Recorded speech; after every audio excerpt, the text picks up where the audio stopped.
What's up, tribe? How you guys doing? This is your review for David Makes Man. Season 1, episode 8. Y'all, this episode took me out. Okay, it took me a minute. I had to get myself together. This lighting is not working for me right now. Let me tell y'all something. That little boy, Akil, I pray that he does not get lost in the Emmy shuffle. We just had the Emmys. You know, I feel like shows that are early on in Emmy season tend to get overlooked and overshadowed. And I feel like the advantage goes to, you know, the shows that are closer to voting or whatever the situation is. This little boy deserved whatever award they got. This little boy. And I know he's 16, and I hope he doesn't feel any disrespect if he ever sees this, me calling him a little boy. Baby, this little boy is acting his ass off, okay? He is acting his ass off. All right, now, with that being said, let's jump into this. We start this episode off with, we see that Shinobi is down to the pharmacy, honey. He is playing his role. He done cleaned up. He's speaking all polite to the woman talking to him. We see that it's a storm coming. There's a hurricane coming. That plays in the backdrop. I'm sure that my boy El Teddy, shouts out to El Teddy, is going to bring some symbolism in with the fact that the storm is coming, honey. Because I saw it, so I know he saw it. He's the English teacher. I'm going to let him break that down. But we see that they've got the script game working. Shinobi is picking up the scripts. He has his pills. He goes over to Miss Elijah, where they break down. He gives her her part. Excuse me. And then she starts talking about her money getting paid. And he was like, look, we don't have the money yet. She was like, that is not what we agreed on. Like, the agreement was that, you know, whatever they had agreed to. I ain't breaking all that down. But they agreed that she would get her money, I guess, up front. And basically, he's saying, you're going to get your money after we sell these pills. And she was like, that wasn't the agreement. So Shinobi starts pulling his pants down like, you just figure out a way to make me happy while we figure this out or whatever. And here comes Star. Star coming through looking for his shoes. Now, Star on his way to Tampa, remember. Remember, Star's on his way to Tampa, honey. And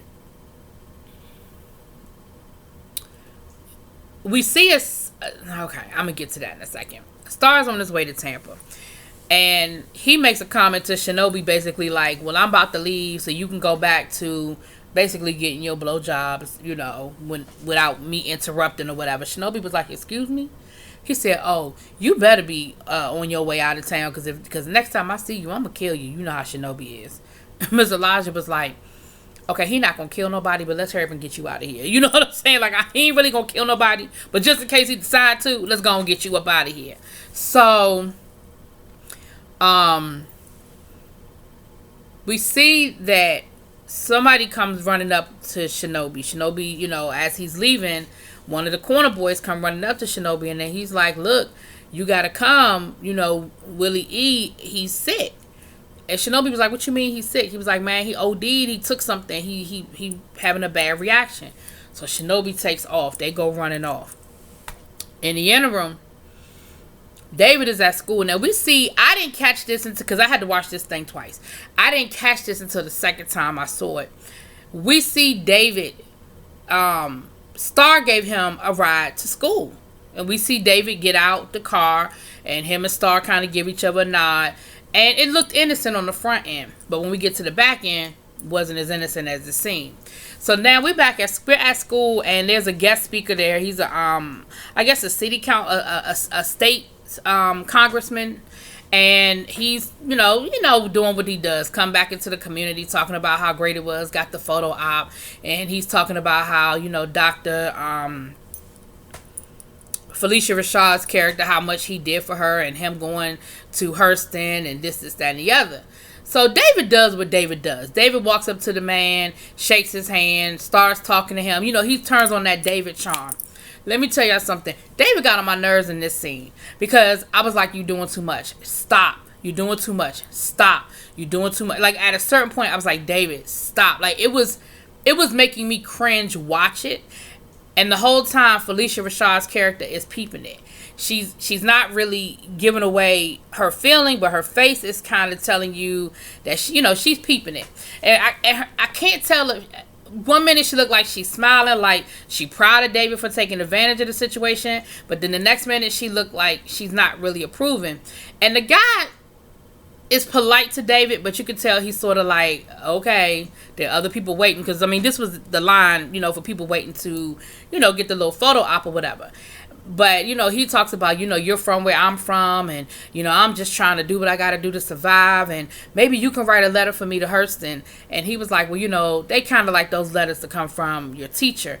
And he was like, yeah, I know, but I just thought, us being from the same place and having some of the same struggles, me and my brother, we share a room, and my mom, well, she struggles. Like, he is really like giving it to him. And finally the guy's like, okay, look, you know what? For you, young man, I really appreciate your hustle. You get in touch with you leave your information with my assistant, and we're going to go ahead and take care of it. So, of course, David is on the moon because he thinks that, oh my gosh, and he goes and he smiles at Felicia Rashad, and she gives him a little smile back, but the smile doesn't necessarily make it to her eyes. Y'all know what I'm saying? When people say the smile didn't make it to her eyes, it was that smile, but it was that smile with a kind of attached to it. So then we see the school call Saren's house, and got the old generic, your son missed, is been marked absent. If this is an error, please let us know, blah blah blah. So she goes running up to the school, honey. She is upset. She goes running up to the school. Baby, she about cussed out the daggone secretary, talking about somebody. Did you actually go down to the school, to the classroom to see if Saren is there? She was like, no, I went by the teacher's attendance. Well, so you mean to tell me that my day was interrupted because you were too lazy to walk down the hall? She was like, excuse. And she was about to go there with this woman. She was about to go there because I don't want to get into optics, but the secretary was black, and Saren's mama is white, and she was about to give it to her. She was like, excuse me? But then they end up walking her down to Saren's classroom because she is, of course, she is convinced that Saren is really in school, that this is all a mistake. They get to Saren's classroom and come to find out Saren is not in class. And the teacher was like, oh, hey, I was getting ready to put his homework packet together for you. Did you come to pick it up? And she was just like... So she ends up going, to the principal's office, and of course they got to figure out now where the hell Saren is. So then we see David having a conversation. He goes to Felicia Rashad. He finally done worked up enough courage to ask her for her letter. And she lets him know that she is not happy with what he did with the congressman. And he was like, well, what do you mean? He was like, you the one that's always telling me to use context clues. David is cussing, honey. He didn't cuss. She was like, excuse me, sir. But he don't care. He done went there. And he lets her know. He said, look, I've done everything. I have worked my ass off trying to get you to I guess notice me. I've done everything that I've been asked to do, and I am tired. He was like, I've been playing the game. She was like, this is not a game. He was like, oh no, it's a game. It's a game. And I've been playing this game, and I've been doing everything that I've been asked to do. He said, and this is the one place where I felt like I was safe and I could get 3 meals. But you tell me that I got to come here and do it too. I'm at home. I got to worry about getting shot, getting run up on. I come here. I feel like I'm a little bit safe, but now it's not good enough. And she was like, so you want to be like the congressman? She was like, really? She was like, of all the people that you could try to be like, that's who you want to emulate? And basically lets him know that this man ain't shit. Like, he's just another politician that only comes to the hood to use it for a backdrop to try to get ahead. He said, well, David was like, well, he said he would write a letter for me. She said, really? She said, you think you the first person that he's made an empty promise to? She was like, he ain't writing you no letter. So he was like, so what is your problem with me? Like, why are you mad at me? She said, because you are willing to throw your own mother under the bus just to get this. He was like, I'm trying to survive. And I think in that moment, Felicia Rashad was judging him because she was like, you're using your mother. You're throwing your mother under the bus. Just to get to Hurston. And what David was telling her is, I'm just trying to live. I'm trying to not get killed. And if that's what I have to do to get myself out of this situation into a better situation, then that's what I'm going to have to do. And I think she finally got it. But I mean, when I say David was giving it to her, honey, David was cussing and everything else. She said, "Excuse me, sir." He was like, "Yeah, nah, fuck all that." Like, whatever. And he finally asked her, "So are you going to write the letter for me?" And before she can answer, he gets called to the principal's office. Now, he walking down to the principal's office like he got something on his shoulder. Because, of course, I thought at the time he was nervous because he was worried that it was about the script pad. Which I'm sure was part of what was on his mind. Because, you know, you always waiting for that shoe to drop. Because he has to know at some point the doctor is going to realize that his script pad is gone. Especially if David took the whole damn thing and not just a couple of scripts off the pad. Which would have been smarter. But he is still a kid, so he's smart, but he is still a kid. He get down to the principal's office, and the principals had an attitude with him. Well, first of all, Sarah and Mama was blaming him, talking about some, "It's all your fault. He been acting funny ever since he been with you. What did you do to my son? Where's my son?"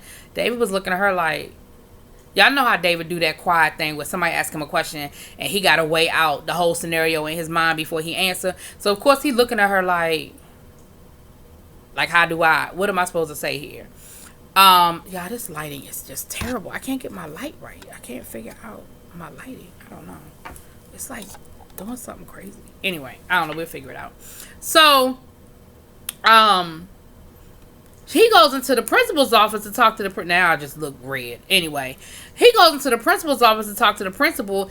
And he says, "Well, you know, Saren gave me this letter, you know, and I guess now it seems kind of weird. It's the letter that Saren gave him back at Halloween. Why the principal gonna snatch it out his hand with like an attitude?" And I was like, why she acting like this boy done did something wrong? Like, what the hell is wrong with her? You know, I don't like that principal anyway. I think she got some stuff with her anyway. So he ends up calling the doctor down there. The doctor talks to Saren. By this time, the stepdaddy done shown up. So the mama and the stepdaddy, they all upset. So the doctor is talking to the two of them. And they're like, "Look, we don't know where he is. We don't know what the problem is. We don't know why, you know, he is, you know, where he could possibly be." But of course, like I said, damn it, what is going on with this? Y'all, I really don't know what's going on. All right, I'm going to stop playing with it. I'm sorry.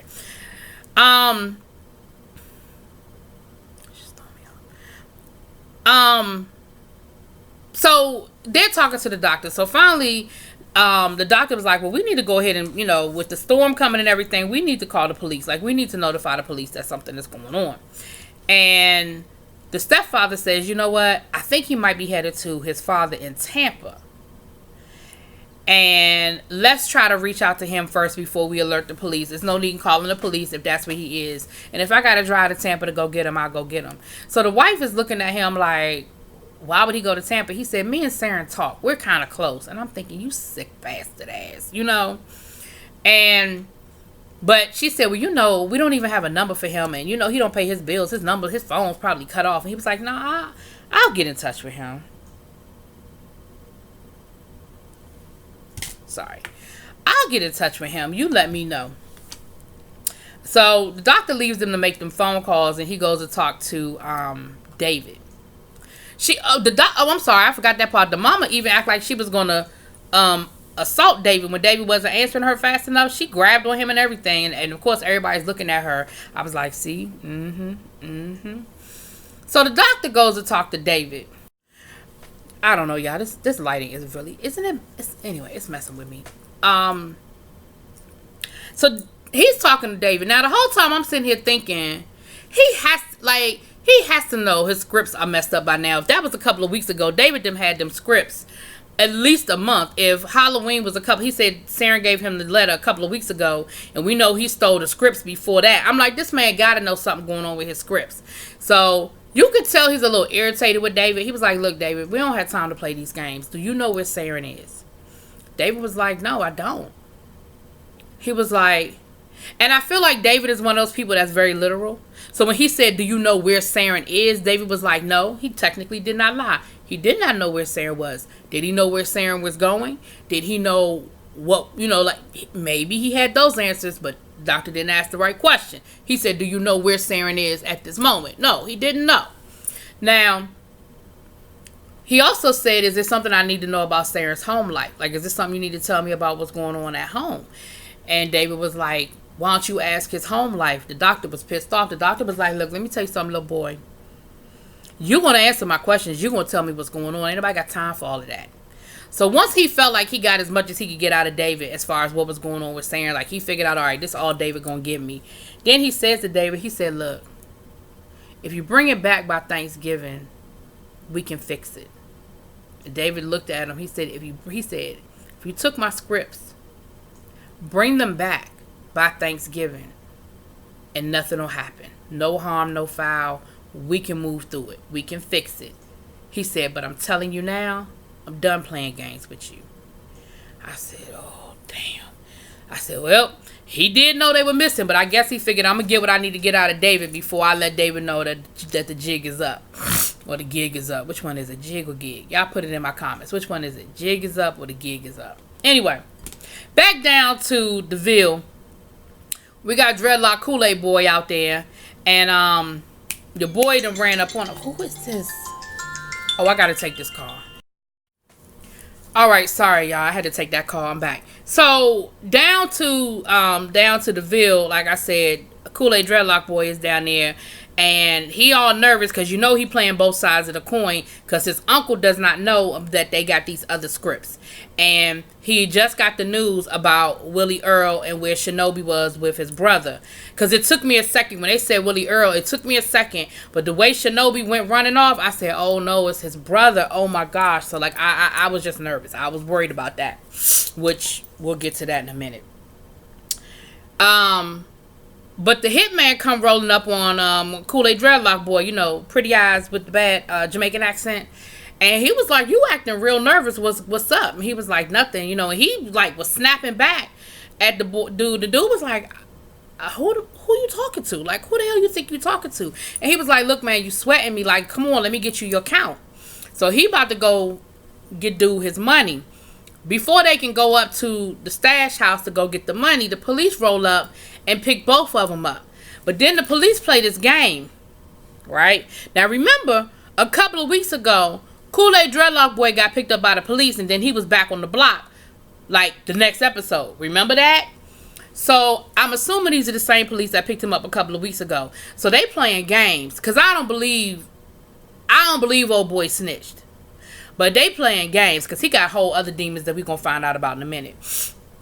They going to pull up to the daggone fast food joint talking about something. You ready to eat? You want something to eat? What you want this time? You want your usual?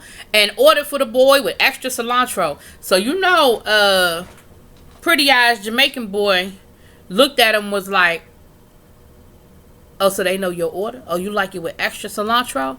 Man, I know Ray probably pissed his pants in that moment. Because I probably would have pissed my pants in that moment. Because now he think you a snitch. At the very least, you've had a conversation with the police and ain't tell nobody about it. At the worst, you a snitch. So, they off in jail. David's still down to the school, honey. And they are still trying to figure out where Saren is. Excuse me. David ends up coming back home. When he gets back home, honey, the block is empty. He is like, where the hell is everybody at? The corner boys let him know what's going on with Willie Earl and where Shinobi is, and that Ray had got picked up by the police. And just as he getting the information, who come rolling up on him is the uncle. Because, of course, he can't get in touch with Ray. He can't get in touch with his hitman. He like, what's really good? So David is nervous, acting nervous, being nervous. And the dude was like, yo, what's up? And he was like, well, you know, Ray and them got picked up by the police. He was like, yeah, I know. Why you think I'm here? He said, because, you know, I wouldn't come down here any other reason. He was like, so, you know, go ahead and let me get that count. So David takes him up to the stash house and he pulls the money out from the little secret spot. Dude is like, this is heavy. There's too much money here, basically, is what he's saying. David was like, well, my count, Shinobi, and Ray's cut is still in it. Dude pulls off a couple of bills, puts the rubber band back on it, and he's like, it's still too heavy. Where the money, like, where's all this extra money coming from? So now David was like, I don't know. He said, is there something going on down here that y'all not telling me? He was like, not that I know of. If anything going on, it don't have nothing to do with me. So Unc was like, you acting real nervous. He said, you acting scared. David said, I am. He was like, okay, I can appreciate your honesty. And David, he basically was like, so what's the issue? Like, what's your problem? And David told him that he don't like the hitman. He was like, he don't know how to talk to people. He don't know how to come through the neighborhood. He making things nervous, and he making it hot, and he making it harder for us to do business. And dude was just like, what? I mean, David is like really going off. And dude was like, whoa, slow down. Like, chill out, nigga. Like, chill out. He was like, I talked to him. David was like, because this is my neighborhood. And if you want me to run this neighborhood, like, he giving it to him, right? But dude was respecting David because he was like, you know what? I appreciate the fact that you got the heart to tell me what's up. Like, you're not blowing smoke. Like, you letting me know what's really going on, what the problem is. And he was like, I'm going to talk to him. We're going to get on it. But at the end of the day, he still knows something is up. Like, he ain't stupid. He still knows something is up. So as soon as he leaves, David goes to find Shinobi and Willie Earl. Baby, this thing took me out right here. If y'all have not seen this episode and you're just watching my review, stop now, go watch the episode and come back. Because when I tell you that I can't do justice to this scene, I can't do justice to this scene. Shinobi is sitting on that floor holding his brother, and he is crying big boy tears. You hear me? I mean, he is boo-hooing, and the boy is dead. Now, I don't know if they could have saved him or if it was too late by the time Shinobi got there. But neither here nor there, the boy still got foam coming out his mouth. And David, rolls up on Shinobi. And at first, Shinobi like, don't come in here. But David says, look. And this lets you know that David just got that instinct that it's not a good thing. I don't want to say it like it's a good thing. But he got that instinct. David was like, we got to go. He was like, we got to go. And he don't want to leave his brother. Which of course he shouldn't want to leave his brother. But here's where the game crosses with life, right? The game says we can't take him to the police. I mean, we can't take him to the hospital because there are going to be too many questions. We have to let them find him naturally, right? David finally gets Shinobi out of there. They back up in the stash house with all the corner boys, and David is like, this shit is shut down. We not selling nothing. We not handling nothing. We not hand-to-handing. We not doing nothing. Turn in all y'all product, and if y'all need to do business, you do it outside of the Ville. We're done. We're dry. We're shut down. Shinobi just sitting in a chair, spaced out. David's taking charge. And while this is going on, Ray walks back up in the joint. And David lets Ray know what happened. And, the corner boys, David said, look, y'all need to go clean because where they were was in an abandoned apartment. And I'm sure it's where they used to go to get high or whatever. So David was like, look, y'all need to go clean that place down because y'all fingerprints are all over there. Y'all need to go clean it, wipe it down, sweep it up, get all the shit out of there. Because when they find his body, it's going to be an investigation. They're going to hit David with, well, your fingerprints are all over there too. David was like, I don't have no criminal record. And I'm 13. If they find my fingerprints, I can just say I was in there playing one day. Like, just do what I said. Be questioning me. So while this is going on, Ray comes back through. Oh, I already said that part. My bad. And Ray and David have to convince Shinobi, you got to go home and act like everything is normal. Like, you can't act like you know something's wrong. You got to go home. And I'm like, this is where the game... You gotta be like, if you in it, you gotta be in it, even when it's family. You know what I'm saying? Oh my God, like it was. Oh, that thing took me out. Y'all just don't know. That thing took me out. Now, Raiden got out of jail before Unc got a chance to bail out his hitman. Hitman get out of jail like, where Ray at? He was like, oh, Ray already gone. He was like, I need to talk to you about your nephew. I said, oh boy. He about to let Unc know that the police on the first name basis with the nephew. And again, even if it's innocent and he ain't never said nothing to the police, it ain't a good look. So once he's gone, once all the corner boys are gone or whatever, David lets Ray, no, yo, your uncle came and got the money. He was like, what? He was like, he got all the money? He was like, yeah. He said, man, he followed me up here. Like, I couldn't, I was going to count the money out, but he followed me. Like, I had to give him the money. He said it was too much money in there. He going to know something is up. He was like, the jig is up. He was like, oh, my God, he going to kill me. David was like, you family. Like, he not going to kill you. I'm the one that got to worry about getting killed in this situation. Your family. He'll spare you. Y'all, this is the second part that took me out. Now, if you didn't listen to me the first time, listen to me this time. If you have not watched this episode, pause me right here. Go watch this scene and then come back. I'm serious. I can't do it justice. This thing right here, the acting, the emotion, this thing right here. So Ray was like, nah, man, you don't know, David. You don't know. David was like, what you mean I don't know? What you talking about? He was like, man, you look, man, remember last summer when I tore up my car? My father got real pissed off at me. He beat me up. He beat my ass. And when my uncle saw me, he asked me what happened. And I might have said some stuff. And my uncle wasn't happy about it. And I think he might have done something about it. And that's why my daddy ain't here. Baby. David said, oh, I'm about to whoop your ass. He said, so you're the reason why he not here? Because you couldn't take an ass whooping? He said, are you serious? He said, that's what we do. He said, you the reason why I'm having nightmares? Why I keep dreaming that I'm standing over his body? You the reason why I'm in this situation? Because you couldn't take an ass whooping? He said, that's what we do.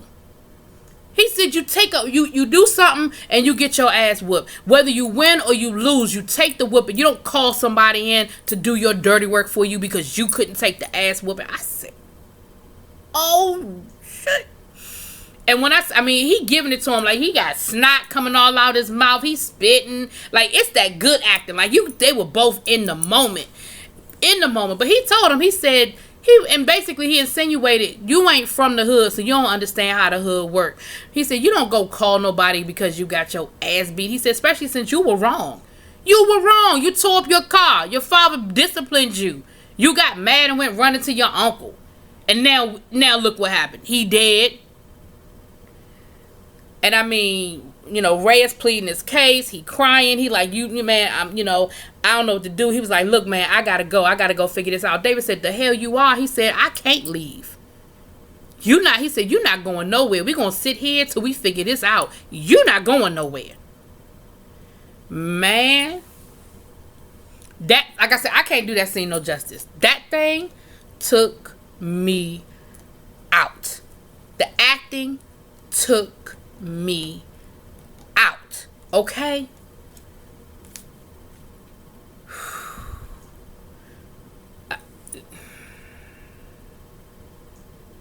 So we see that the Ville is getting ready for the hurricane, okay? David and Ray, I guess they done came up with something, honey. We saw them start to talk it out. David said, we just got to give him something, he said. I'm sure we'll see it play out next episode.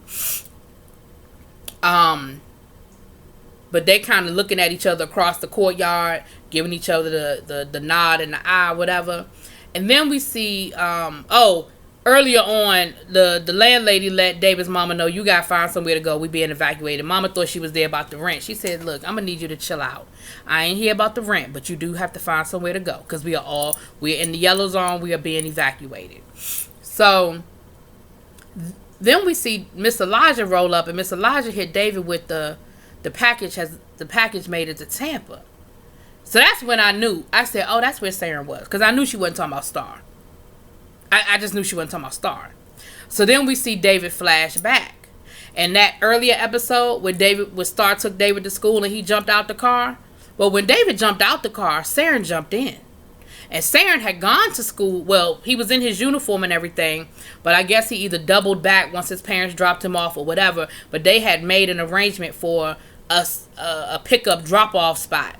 And Star dropped David off and picked Saren up. So David's known where Saren ass is the whole time. But again, it's that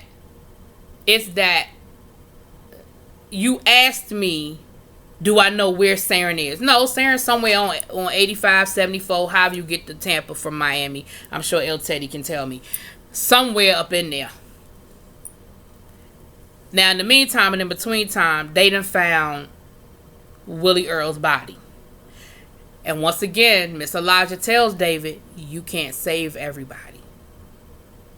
And David was like, yeah, I know. And that's where the episode ends. Honey, that thing took me out. I'm telling y'all, that thing took me out. I ain't got nothing left. It took me out. Y'all let me know what y'all think, honey. And I don't know when the panel is going to be, but we're going to try to get, because we've been texting, okay? We have been texting, honey.